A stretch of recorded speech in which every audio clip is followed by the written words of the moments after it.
Good afternoon, everyone. I'm Stacy Van Dyke. It's a first alert weather day, and North Dakota Highway Patrol is warning of dangerous road conditions and poor visibility going into rush hour. Just looking at the road conditions and just the way the wind's blowing, got a trooper out by Medina that's on a vehicle. With the high winds, we're just reduced visibility in certain areas, and the problem is right now with the temperature, it's coming across the road and then it's freezing to the roadway, so it's creating very slick conditions.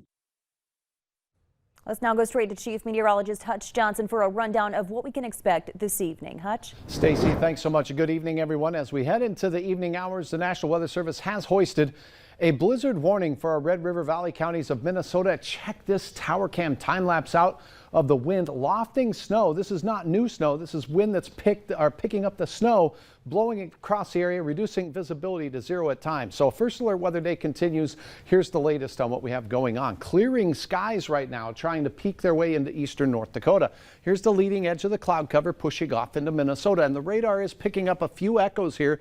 Looks like some new snow. No, this is what we call lofted snow, and it's showing up on the radar close to the radar site here in Mayville. You get too far away from the radar site, it shoots right over the top of these shallow, almost like dust storm type of event here as we see into the evening hours. So lofted snow working its way through. From time to time it passes through your area and does this.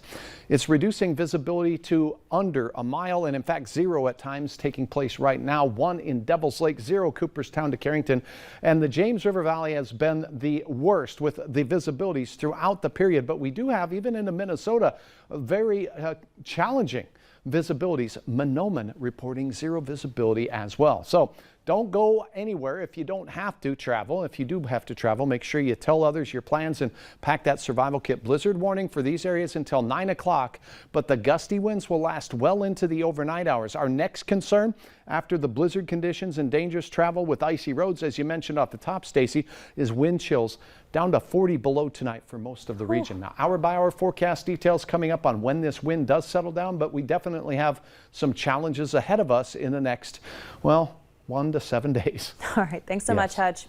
New for you now at 4. Grand Forks police are looking for a person involved in a hit and run this morning. That happened around 9 at the intersection by Masonic Park. Police say a maroon Cadillac with a tan-colored top was driving on South 20th Street when it hit another car, then kept driving. The driver is described as a black man in his 30s. Police say someone in the other car had to be taken to the hospital. If you have any information, you're asked to call Grand Forks Police at 701-787-8000.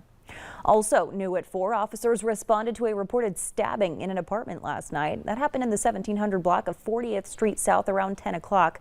Officers say they arrived to find the apartment door open and 2 people arguing inside.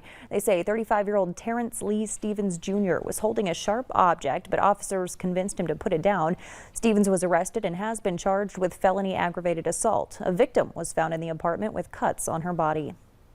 The man who drunkenly crashed his car, killing his passenger, was sentenced today. Elijah Vistens pled guilty to aiding in negligent death and duty to give information after fleeing the scene, leaving his passenger, 21-year-old Isaiah Johnson, behind. Johnson's mother made a passionate statement at the hearing, blaming Vistens for leaving her son.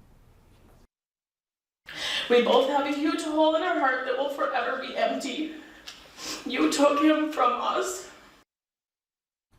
Vistens will serve 60 days in jail, complete 1,000 hours of community service, and have his license revoked for 60 days, but he won't immediately be sent to jail because of the COVID outbreak there.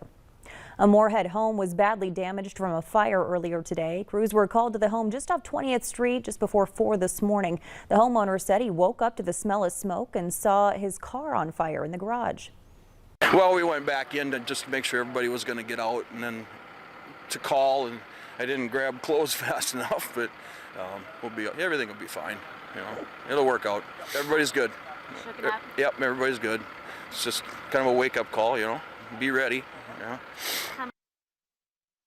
Some sage advice there. The man, his wife, and their 2 children were all able to get out safely. It took firefighters about an hour to put that fire out. The cause is still under investigation. New information today on the alleged assault by the West Fargo Assistant City Administrator. Fargo police say they received a report of domestic violence just before midnight Saturday. Court documents released today say Tim Solberg threw the victim to the ground so hard that she became unconscious. She told police Solberg then grabbed her by the throat and shoved her against a wall. Officers on scene report the victim's neck, chest, and arms were red and there was a bump on her head. Court documents say 3 children were inside the home at the time, 2 of whom told police they heard a shove and something hit the wall. Then they saw the woman unconscious on the floor. Solberg has been charged with aggravated domestic assault and preventing arrest.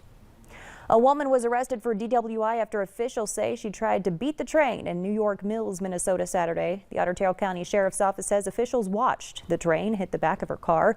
The driver, 32-year-old Mariah Flores, was not hurt in the crash. Take a look at this amazing video. A Michigan man is safe after a snowmobile ride he'll never forget. Warren Chamberlain's sled caught fire Sunday morning. He says the snowmobiler behind him saved his life. The rider behind me says, "Get off your sled, your sled's on fire."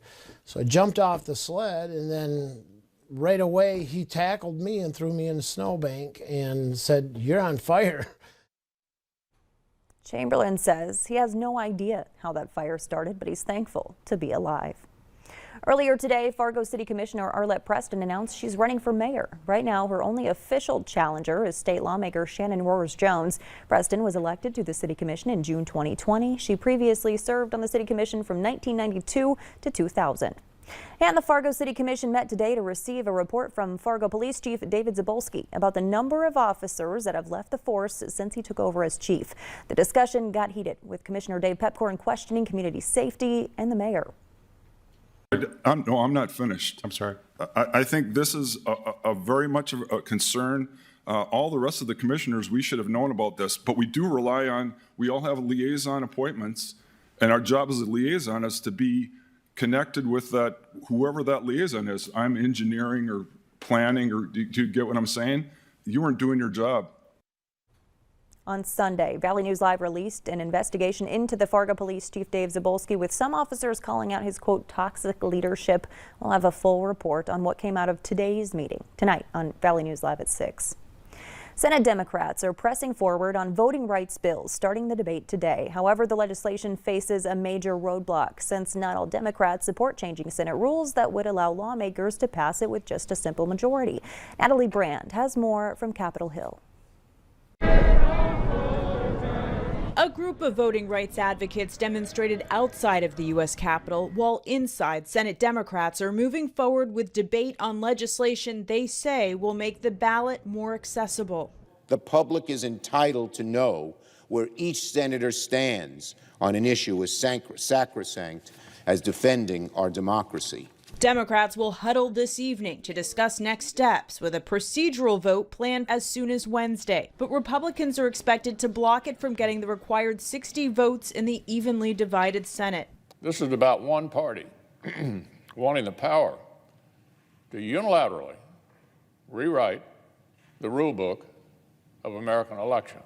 Key moderate Democrats Joe Manchin and Kyrsten Sinema have said they oppose changing Senate rules to pass voting rights legislation with a simple majority, despite mounting pressure from the White House. You've heard the president say that until his last breath, he will be fighting for the protection of voting rights. We've got to be the generation that defends and extends our most fundamental freedom, the right to cast a vote that counts. Activists are also keeping voting rights in the spotlight, including the granddaughter of Martin Luther King Jr., Yolanda Renee, who issued a call to action Tuesday morning at the National Cathedral. Natalie Brand, CBS News, Washington.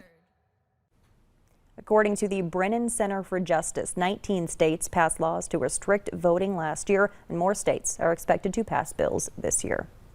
You can now order free at-home COVID-19 tests. The White House has opened the federal website covidtest.gov for orders. The catch is your family can only get one order of 4 tests sent to your address, regardless of how many people you live with. That may change in the future. President Biden announced he will purchase an additional 500 million at-home tests for distribution. We'll have more on that later here on Valley News Live at 4. But first,